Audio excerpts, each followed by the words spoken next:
which means a lot of talking. And again, if this is not your kind of thing, I advise skipping this, but you will miss out on a lot of story which I think is quite relevant. So, scenario 14x, cutscene scenario, the Grand Council. Many of us grew up listening to horror stories about savage humans who murdered every living creature in sight to procure food. Nobody ever suspected that far beyond our domains, some of them had gathered to build such an impressive civilization, ruled not by force, but rather by wisdom. The Airgrave country was governed not by a single person, but rather by a council representing communities from every corner of the far north. Instead of scavengers, there were farmers, ranchers, smiths and carpenters, builders and architects, and so on. The military arm was well organized and was a well-organized and highly trained body, practical experience notwithstanding. It had not seen serious conflict in over a century. Theirs was a peaceful and prosperous civilization, a hard-won luxury, one seated by the bones of giants past and watered with the bloodshed of countless wars. Such was the extent of the country's success that the Civil War after the Civil War that even orc merchants from the western regions and coasts of the great continent were allowed within its borders. Malkesha did not take kindly to the sight, but Ilinia reminded me that there was a time when the human kingdoms comprising the old empire had fruitful relations with the orcish clans of the far north. Bearing witness to the wonders of civilization rekindled my faith in Irdi's ability to heal its profound wounds after the fall. There was simply no way we could allow the dark forces of Uria to take all this from us. I knew what had to be done. The matter was deciding upon an approach that would not result in our self-destruction. So I gathered as much information as possible von Arafan and his men, rehearsed my plan, and prepared for the inevitable meeting with the Grand Council. And, as much as it pained me, I decided to keep it secret from Ilinia and Malkesha, at least for the time being. Eventually, we arrived at the outskirts of Relfen, the northern capital. Even from a distance, the city was far larger than any other northern settlements we had seen thus far. Dominating the landscape was a tall, ominous castle. So, we will see this map again at some later time. So, but it will look a bit different, so take in the view and just see how well defended this place is. Behold, our capital city, Relfen. It certainly is an impressive and a beautiful city. So, where are we going? The members of the council gather in Adavian's keep, the fortress at the heart of the city. They will be waiting for Lord Gallus, but I don't think they will let the fairy and the necromancer in. So they should wait here while that is not up for you to decide, whelp. We are coming with him. Hey! Hold on! Who goes there? It is I, Arafan. I bring the elves leader with me for a meeting with the council. It's a fairy, and a leech? Seize them! No, the leech is their servant. He's perfectly safe, don't worry about it, just... I am not their servant. Alert the central garrison, we need reinforcements. What are you doing? Lord Gallus, we were worried about you. Is that... Oh bright gods, is that... the Lady of Light? So you actually did it. What are these people doing? Release the leech and the lady, you fools. They are our allies. Oh. Apologies, sirs. Please don't tell the captain about this incident. Or anyone else, really. Humph. You lowly fools ought to be thankful that we both have a compassionate disposition towards lesser beings like you, or you'd be begging us to spare your useless lives. That's quite enough, Malkesha. Enodian, Do you think the Grand Council could allow Malkesha and Lady Elenia's presence? I would rather have them by my side if we are to discuss the present state of affairs with the Northerners. Yes, I am absolutely certain they will, Lord Gallas. They have expressed an interest in seeing her. She's quite a legend around here amongst the more educated Airgraph leaders, it seems. Follow me. So that went... That could have gone worse, I guess. Welcome, Lord Gallas, to the Grand Council. We must say we feel greatly honored by your presence here, in the Grand Council chamber. To think that the forest elves managed to survive and thrive in the middle of the southeastern desert. It is truly a disgrace that we did not find out of your community before. I'm not sure if that's right correct. Let's just copy this down.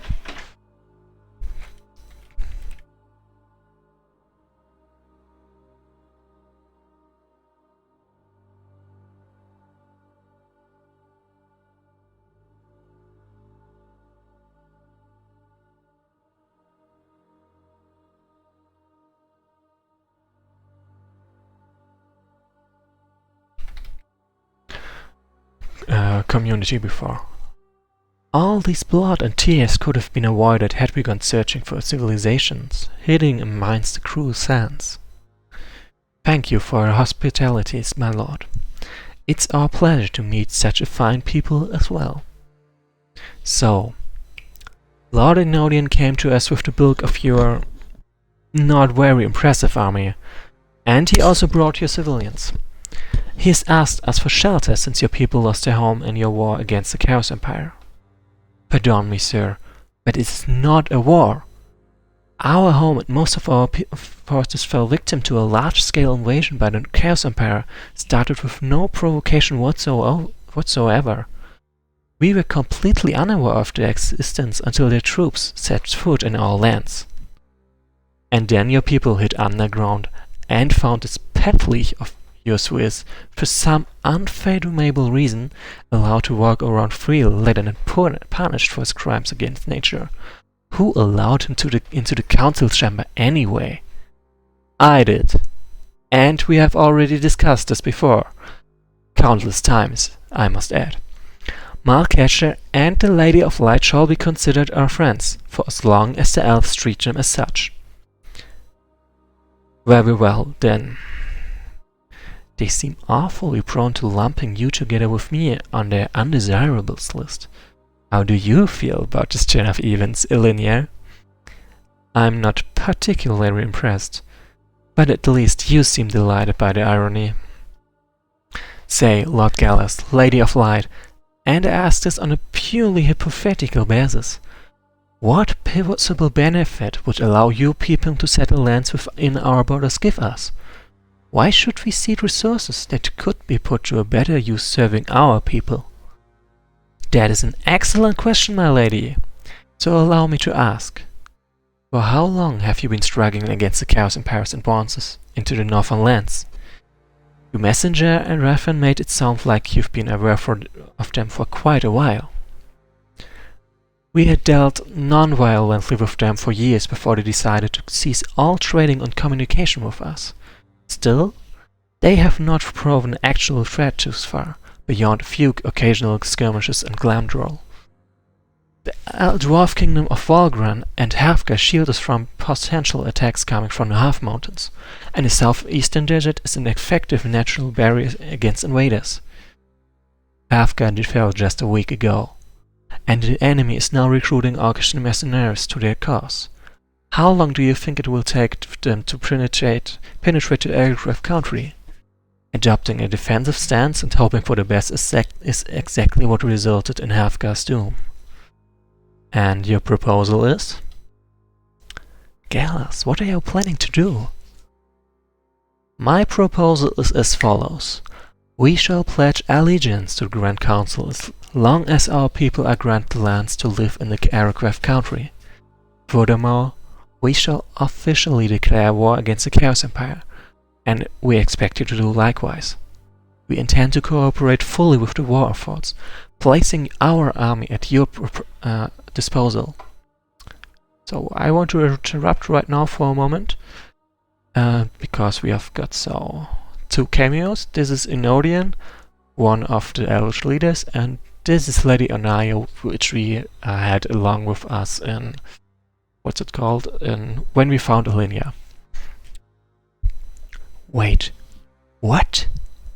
My lord, you can't decide this on your own without asking the other lords. Ha! Good plan, boy. That is quite a bold proposal, Elf Lord.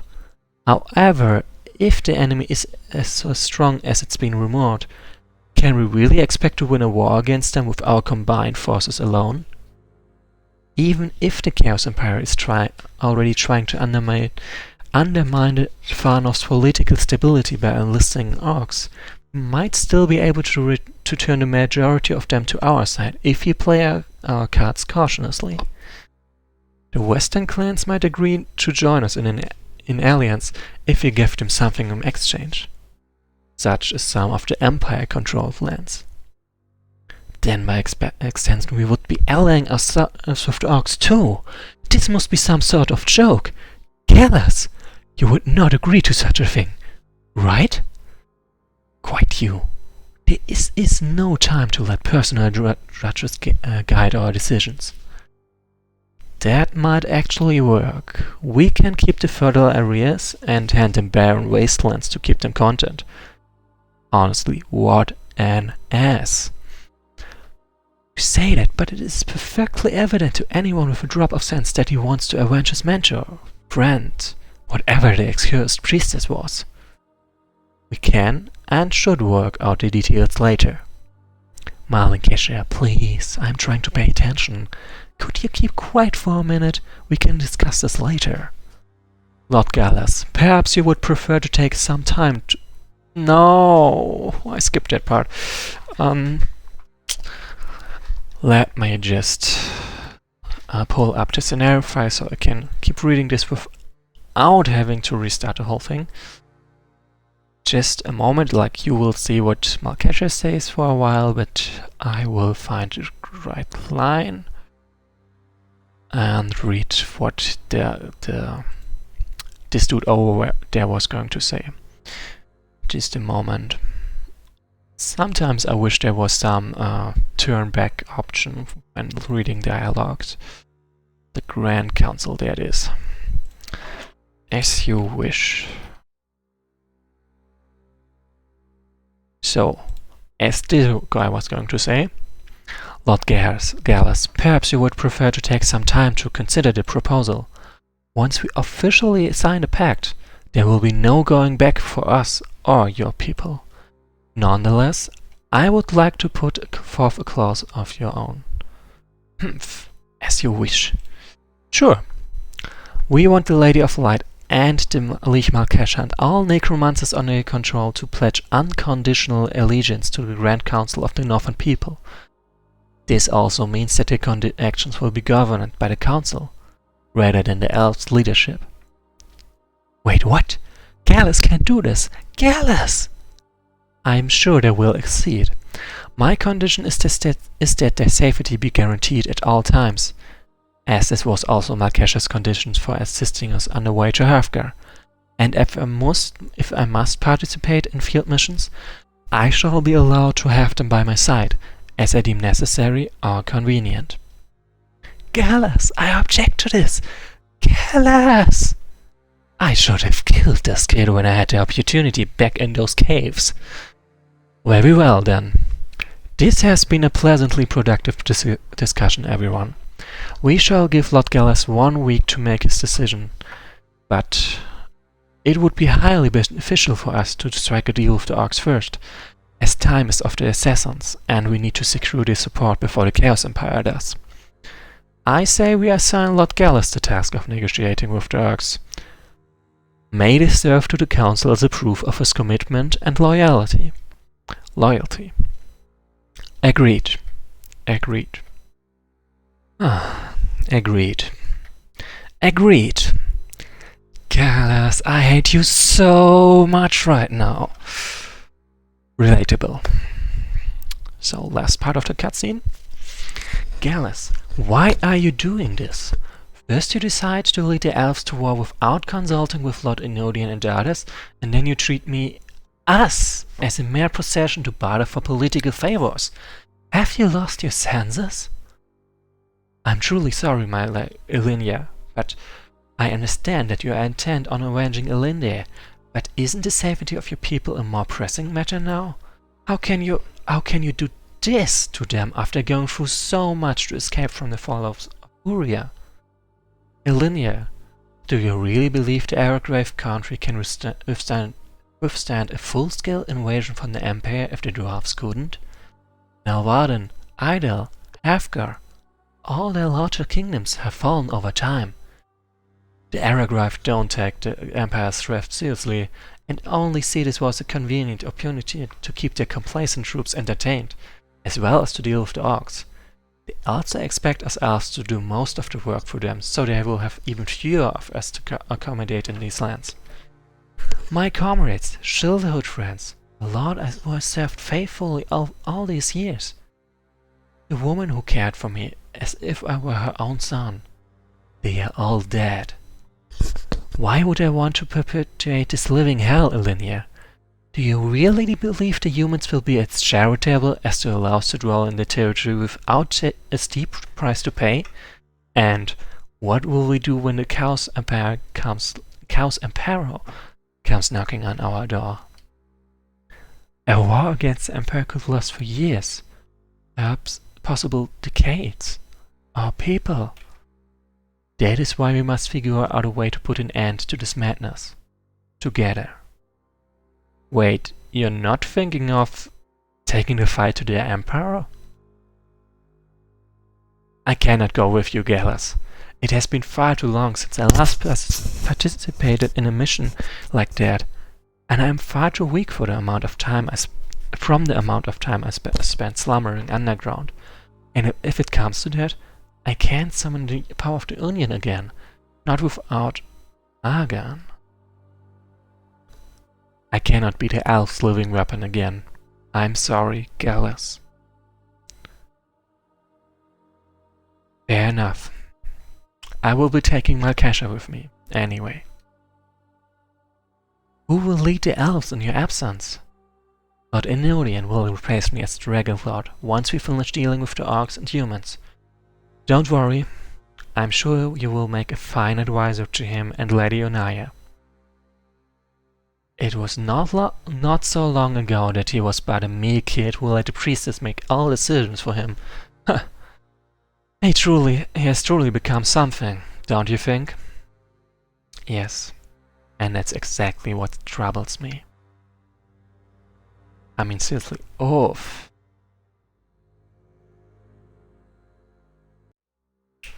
So that's the end of the story scenario, and I need a break.